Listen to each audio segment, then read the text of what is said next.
जय हिंद बच्चों, मैं जितेंद्र कुमार पांडे आपका स्वागत करता हूं आपके अपने ही YouTube platform target with Jitendra पर। बच्चों, कल हम लोगों ने क्लास पढ़ा था तुलसीदास जी का एक धनुष भंग वाला कार्यक्रम हम लोगों ने देखा था, और आज उसी क्रम को आगे बढ़ाते हुए उसका भाग 2 यानी पाठ थोड़ा लंबा है इसलिए हमने इसको 2 भाग में किया था। तो आज हम लोग पढ़ेंगे धनुष भंग का दूसरा पार्ट, जिसमें हम लोगों ने यहाँ तक पढ़ा था कि जब राम धनुष के पास में जाते हैं तो लोगों के मन में कैसी कैसी भावनाएं आती हैं, इन समस्त चीज़ों के बारे में हम लोगों ने थोड़ा बहुत देखा था। अगर आप लोगों ने उस क्लास को नहीं देखा है तो ज़रूर देख लीजिए। हम लोगों ने, आप देख सकते हैं, ये कल चौथे दोहे तक यहाँ तक हम लोग पढ़ चुके थे। इसके आगे आज पढ़ना है, तो चलिए शुरुआत करते हैं। उससे पहले एक बार क्लास को आप लोग शेयर कर दीजिए। और उसके आगे देखिए, सीता जी अपना निवेदन कर रही हैं, विनती कर रही हैं प्रभु जी से। और नीके निरख नयन भरी शोभा, पितुपन सुमिर बहुरि मन क्षोभा। नीके निरख, जब अच्छे से, निरख मतलब एक होता है देखना, एक होता है निरखना। निरखना मतलब बहुत ध्यानपूर्वक देखना। तो जब पूरे नेत्रों से अपने उनकी शोभा को, अर्थात भगवान श्री राम की शोभा को सीता मैया देखती हैं, अच्छे से निरख लेती हैं, तो पितुपन सुमिर, अपने पिताजी के प्रण, पनु मतलब प्रण को याद करके उनके मन में बहुत ज़्यादा क्षोभ अर्थात कष्ट होता है। आह तात दारुण हठ ठानी, समुझत नहीं कछु लाभ न हानि। क्या कहती हैं? आह मतलब अरे, तात अर्थात पिताश्री ने दारुण हठ ठानी, ये कैसा भयानक हठ कर लिया है, जिद कर लिया है। समुझत नहीं कछु लाभ न हानि, इसमें वो कोई भी लाभ या हानि अपना नहीं समझ रहे हैं कि क्या लाभ है इससे और क्या हानि है। इतना कठिन प्रण उन्होंने कर लिया है, जिद कर लिया है।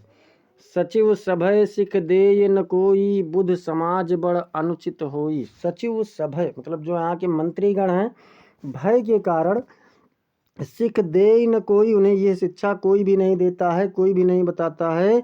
बुध समाज बड़ अनुचित हुई, ऐसा ये बुद्धिमानों के समाज में बहुत ही बड़ा अनुचित होने वाला है, बहुत बुरा होने वाला है। कहाँ धनुकुल सिंह चाहे कठोरा, कहाँ श्यामल मृद गातु किशोरा। कहाँ ये धनुष जो है ये कठोर से भी कठोर है। कुलसी ऊंचा है कठोरा मतलब कठोर से भी कठोर ये धनुष है। और कहाँ ये सांवले कोमल शरीर वाले, मृदु मतलब कोमल, गात माने शरीर, और कहाँ ये कोमल शरीर वाले सांवले किशोर व्यक्ति हैं। विधि के ही भांति धरो उर धीरा, सिरिस सुमन कन बेधी हीरा। हे ब्रह्मा जी, मैं कैसे अपने मन में, अपने हृदय में कैसे मैं धैर्य धारण करूं। कहाँ ये सरस कोमल फूल है, फूल के समान है। सिरस सुमन मतलब फूल के समान कहाँ ये कोमल हैं, और इनसे हीरा अर्थात जो कि सबसे कठोर धातु माना जाता है, कठोर तत्व माना जाता है, उसको आप बेधवा रहे हैं अर्थात काट रहे हैं। ऐसा कैसे संभव होगा? अपने हृदय में मैं धैर्य कैसे धारण करूं। सखल सभा के मति भय भूरी, अब मोहि शंभु चाप गति तोरी। मतलब यहाँ पर जितने भी, सभी सभा में उपस्थित जितने भी लोग हैं, इन सब की मति अर्थात बुद्धि भ्रष्ट हो चुकी है। सभी लोगों की बुद्धि स्थिर हो चुकी है, जड़ हो चुकी है। अब मोहि शंभु चाप गति तोरी। हे शंभुचाप, हे शिवधनुष, अब मुझे आपके ऊपर ही भरोसा है। निज जड़ता लोगन पर डारी, अपनी जो जड़ता है अर्थात आपका जो भार है आप इन लोगों पर डाल दीजिए। हो ही हरू रघुपति ही निहारी, और हरू मतलब हल्का, आप बहुत हल्के हो जाइए। भगवान राम को, रघुपति को देख करके आप बहुत हल्के हो जाइए। अपना वजन, अपना भार आप इन लोगों पर डाल दीजिए, अपनी जड़ता को इन लोगों पर डाल दीजिए। अति परिताप सिए मन माही, लव निमेष जुग सय समझाही। मतलब सीता जी के मन में इस प्रकार से इतना कष्ट है, परिताप मतलब इतना कष्ट है, इतनी चिंता है कि लव निमेष मतलब एक छोटा सा क्षण भी, एक क्षण मात्र का समय भी, जुग सय समझाही, एक एक युग के बराबर उनके लिए बीत रहा है। प्रभु ही चितई पुन चितई मही, राजत लोचन लोल। क्या कहा कि प्रभु ही चितई पुन चितौ मही, राजत लोचन लोल, खेलत मन सिज मीन जुग, जन विधुमंडल डोल। प्रभु जी को अर्थात श्री राम को देख करके फिर अपने आप को देखती हैं। इस प्रकार से जो उनका लोचन अर्थात नेत्र की जो पुतली है, लोला है, वो इस प्रकार से घूम रहा है, ऐसे सुशोभित हो रहा है मानो खेलत मनसिज, मानो मान सरोवर में कोई मछली क्रीड़ा कर रही हो। जुग जन विधुमंडल डोल, कि जब चंद्रमा के प्रकाश में ऐसा प्रतीत होता है कि मानो कोई मछली रात में चंद्रमा के प्रकाश में मानसरोवर में क्रीड़ा कर रही हो, ठीक उसी प्रकार से सीता मैया की आँख की पुतलियाँ चल रही हैं। गिरा अनिल मुख पंकज रोकी, प्रगट लाज नलाज निशा अवलोकी। गिरा अनिल मुख पंकज रोकी, मतलब इनकी कमल रूपी मुख पर जो हवा है, पवन है, वो गिरी है, चली है, लेकिन उसके भाव को परिवर्तित नहीं कर पाई है। अब प्रगट न लाज निशा अवलोकी, उससे क्या हो रहा है कि मतलब जो उनकी लज्जा जो उनकी है, वो उसके कारण वो अपने उस भाव को प्रकट नहीं होने दे रही हैं। लोचन जलुरह लोचन कोना, जैसे परम कृपन कर सोना। लोचन जल मतलब उनकी आँखों के जो जल हैं अर्थात अश्रु हैं, वो नेत्रों के कोने पर ही विद्यमान है, उसी में रुका हुआ है। जैसे परम कृपन कर सोना, जैसे कोई बहुत परम कंजूस व्यक्ति हो, कृपन मतलब कंजूस, जैसे कोई बहुत परम कंजूस व्यक्ति का धन अर्थात सोना होता है और वो उसको निकलने नहीं देता, उसी प्रकार से सीता मैया अपने आँख के अश्रुओं को नहीं निकलने देती हैं। सकुची व्याकुलता बढ़ जानी, धर धीरज प्रतीति उर आनी। सकुची व्याकुलता बढ़ जानी, मतलब उनकी जो व्याकुलता है, बहुत बड़ी व्याकुलता है, उसको जान करके सीता मैया सकुचा रही हैं। और धर धीरज प्रतीत उर आनी, धैर्य धारण करके अपने हृदय में विश्वास को ला रही हैं। तन मन वचन मोर पनु साचा, अगर मैं तन से, मन से, वचन से अपने शरीर को अभी तक मैंने सत्य रखा है, तो रघुपति पद सरोज चितुराजा। तो क्या होता है कि भगवान राम के इस कमल रूपी चरणों में मेरा चित्त अर्थात हृदय रम गया है, मुझे इनकी दासी बना दिया जाए, अर्थात मुझे इनकी पत्नी बनने का अवसर दो। अगर मेरा हृदय पूरे तन मन और वचन से भगवान राम के पद में कमल रूपी चरणों में लगा हुआ है, तब भगवान सकल उर्वासी, तो हे प्रभु, जो आप संपूर्ण लोगों के हृदय में वास करने वाले भगवान हैं, करहि मोहि रघुवर के दासी, मुझे आप रघुवीर की दासी अर्थात श्री राम की दासी बनने का अवसर दीजिए।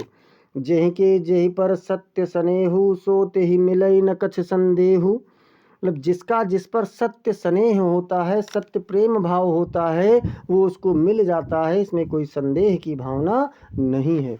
प्रभु तन चितई प्रेम तन ठाना, प्रभु जी के शरीर को देख करके अपने मन में अपने प्रेम के भाव को देख करके कृपा निधान राम सब जाना, मतलब राम ने जो कृपा निधान है, कृपा के सागर हैं, उन्होंने सब जान लिया है कि इनके हृदय में क्या है। मतलब प्रभु जी ने जब उनको देखा तो अपने उनके प्रेम रूपी उस शरीर को देख करके भगवान राम सब कुछ जान जाते हैं। और सियहि बिलोक तक्यउ धनु कैसे, चितई गरुड़ लघु ब्याल ही जैसे।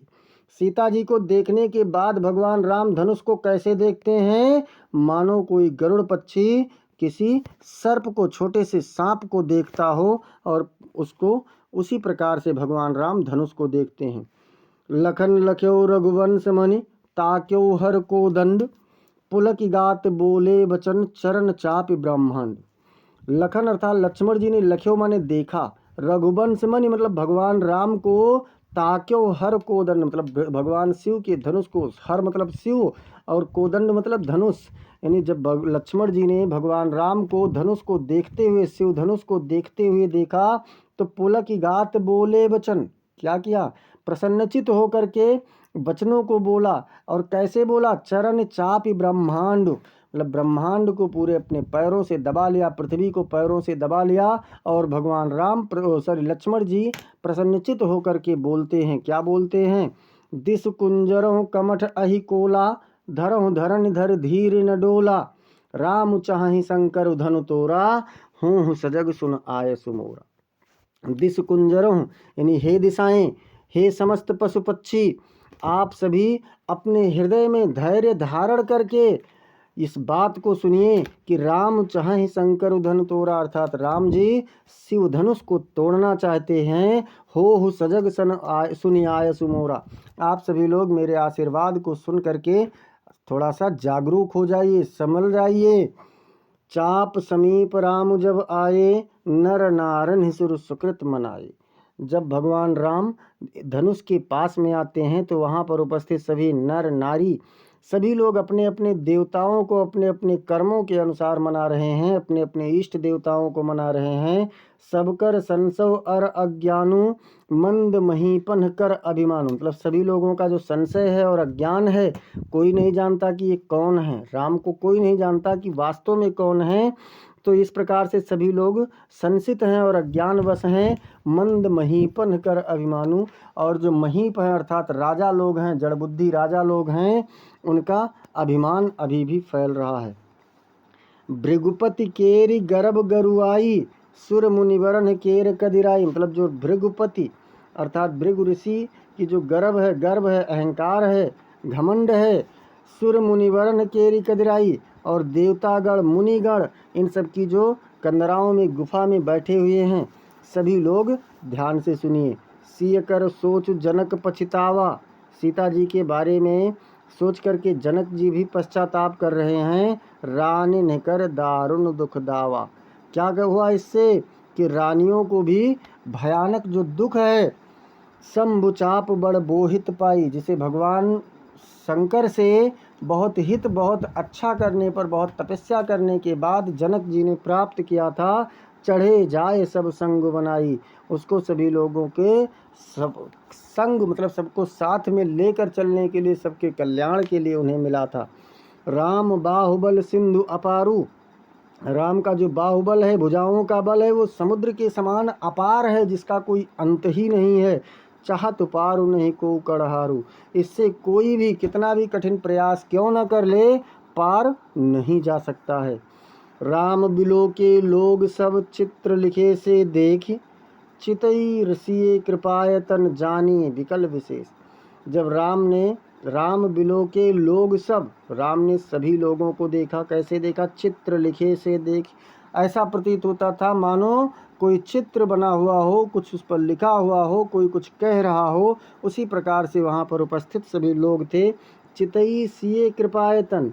और इसके बाद भगवान राम ने सीता जी को देखा। जानी विकल विशेष, जिन्हें बहुत व्याकुल, बहुत अधिक व्याकुल देख विशेष रूप से जान गए कि ये बहुत व्याकुल हैं।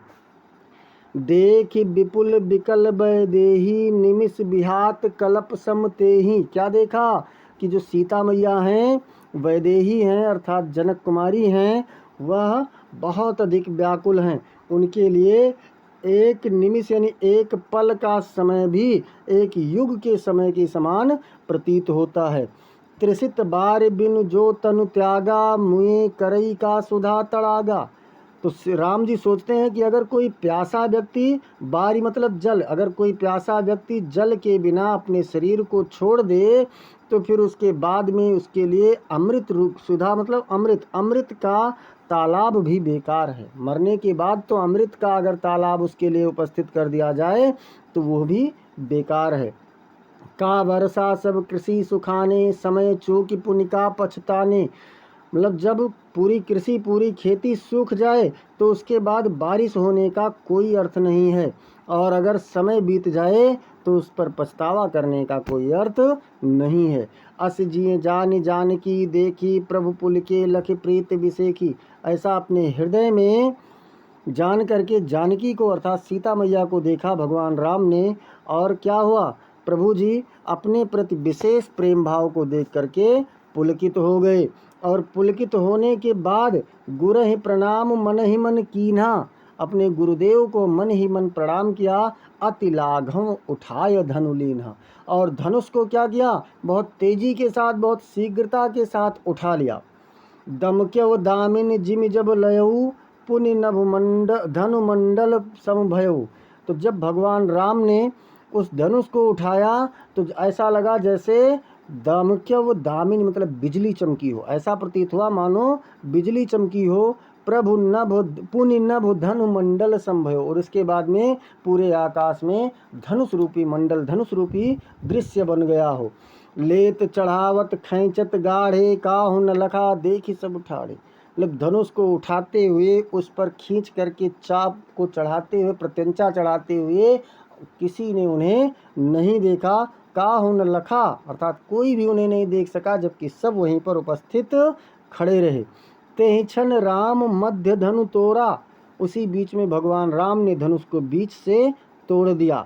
भरे भुवन धुनि घोर कठोरा, जिससे क्या हुआ कि संपूर्ण ब्रह्मांड में भयानक धुनि, भयानक यानी कठोर ध्वनि का घोर हुआ, यानी शोर हुआ। भरे भुवन घोर कठोर, रव रवि बाजी तज मारगु चले, चिक्कर दिग्गज डोल मही अहि कोल कूरम कलमले। भरे भुवन घोर कठोर, मतलब पूरे संपूर्ण ब्रह्मांड में इतना कठोर ध्वनि हुई। रव मतलब आवाज़, अर्थात इतनी कठोर आवाज़ हुई कि रवि बाज तज मारग चले, मतलब रवि अर्थात सूर्य भी उस ध्वनि के कारण अपने मार्ग से भटक गए, चलने लगते हैं। चिक्कर दिग्गज डोल मही अहि कोल कूरम कलमले, मतलब सभी दिशाएं, सभी जीव जंतु चिघाड़ने लगे, गरजने लगे। सुर असुर मुनिकर कान दीने, सकल बिकल विचार ही। सुर मतलब देवता, असुर माने राक्षस, मुनि मतलब जितने जो मुनि ऋषि हैं, यानी देवता, राक्षस, मुनि, ऋषि सब कान मतलब अर्थात ध्यान देते हैं, और सभी लोग व्याकुल होकर के विचार कर रहे हैं। को दंड खंड्यो राम तुलसी जयति वचन उचार हैं, कि धनुष को तुलसीदास जी के राम अर्थात भगवान राम ने तोड़ दिया है, और सभी लोग भगवान राम का जय जयकार करते हैं। तो ये बच्चों आप लोगों का धनुष भंग का प्रसंग था। धनुष भंग का प्रसंग आज समाप्त हुआ। अब कल आप लोगों को वन पथ पर एक प्रसंग है इन्हीं का तुलसीदास जी का ही, उसको पढ़ा जाएगा। और समस्त क्लासेस को पाने के लिए आप लोग चैनल को ज़रूर सब्सक्राइब कीजिए, साथ ही साथ बेल आइकन दबाना ना भूलें। इस क्लास को आप लोग लाइक कर दीजिए और अपने मित्रों के पास में अधिक से अधिक शेयर करते रहिए, और आप लोग अपना फीडबैक ज़रूर देते रहें कि क्लास कैसा रहा, या अगर इसमें कोई सुधार की आवश्यकता है तो उसे आप लोग बताइए, कोई भी सुझाव है उसे बताइए। मिलते हैं फिर अगली क्लास में, तब तक के लिए जय हिंद, जय भारत।